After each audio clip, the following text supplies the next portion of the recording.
Hello दोस्तों, स्वागत है आप सभी का मेरे यूट्यूब चैनल में। और आज मैं जो आपको कहानी सुनाने जा रहा हूँ वह सब्सक्राइबर की भेजी हुई सच्ची कहानी है। यह कहानी मुझे मेरी माँ ने सुनाई थी। मेरी माँ एक छोटे से शहर से संबंध रखती है और ऐसा माना जाता है कि उस गांव में कुछ बुरी शक्तियाँ भी वास करती हैं। ऐसे ही एक बुरी आत्मा से सामना हुआ मेरे नाना जी का। वह चुड़ैल थी, खुले बालों और सफ़ेद भयानक चेहरे वाली चुड़ैल।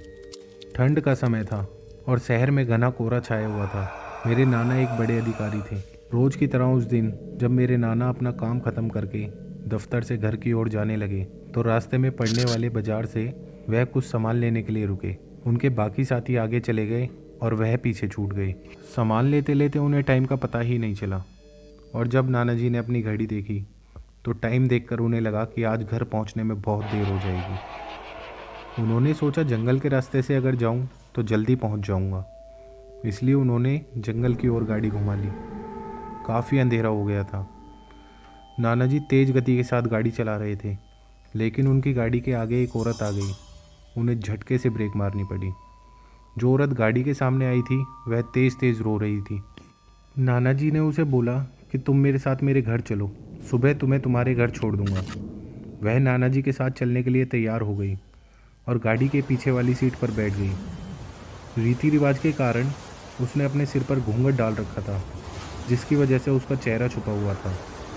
घर पर सब नाना जी का इंतज़ार कर रहे थे। जैसे ही गाड़ी की आवाज़ आई सब भागकर इकट्ठा हो गए। जब उस महिला के बारे में घर में पूछा गया तो नाना जी ने सारी कहानी बताई। नाना जी ने कहा आज खाना यही बना देगी, लेकिन मेरी माँ को उस महिला पर शक हो गया। उन्हें लगा कि यह कोई चोर है जो घर का सामान चुराकर भाग जाएगी। माँ ने उसे रसोई में जाकर खाना बनाने को कहा। वह बिना कोई जवाब दिए वहाँ से चली गई। रसोई में से अजीब सी आवाज़ें आ रही थी। रसोई में सारा सामान रखवाकर मेरी माँ ने उसे कहा कि सब भूखे हैं, इसलिए जल्दी खाना बना दे। उसे रसोई में भेज तो दिया, लेकिन माँ का मन अभी भी शांत नहीं हुआ। 10 मिनट बाद माँ रसोई में पहुँची तो देखा अभी वह थैले में से मछलियाँ निकाल ही रही थी। यह देखकर माँ को गुस्सा आ गया।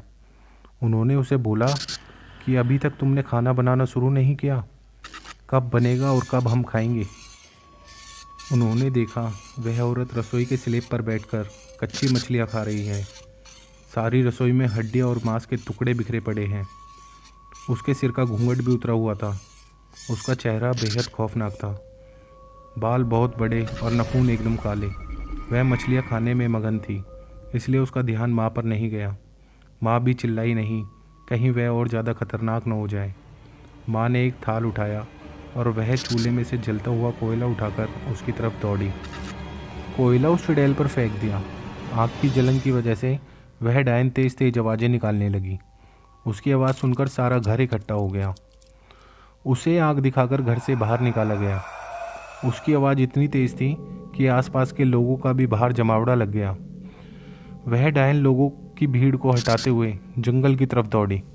सारे लोग डर के मारे काँप रहे थे और माँ की हिम्मत की दाद भी दे रहे थे कि अगर उन्होंने सही समय पर कोयले से उस डायन को ना भगाया होता तो ना जाने क्या हो जाता। धन्यवाद दोस्तों इस वीडियो को सुनने के लिए। अगर आपको हमारी ये वीडियो अच्छी लगी तो प्लीज़ इस वीडियो को लाइक करें और चैनल को सब्सक्राइब करें।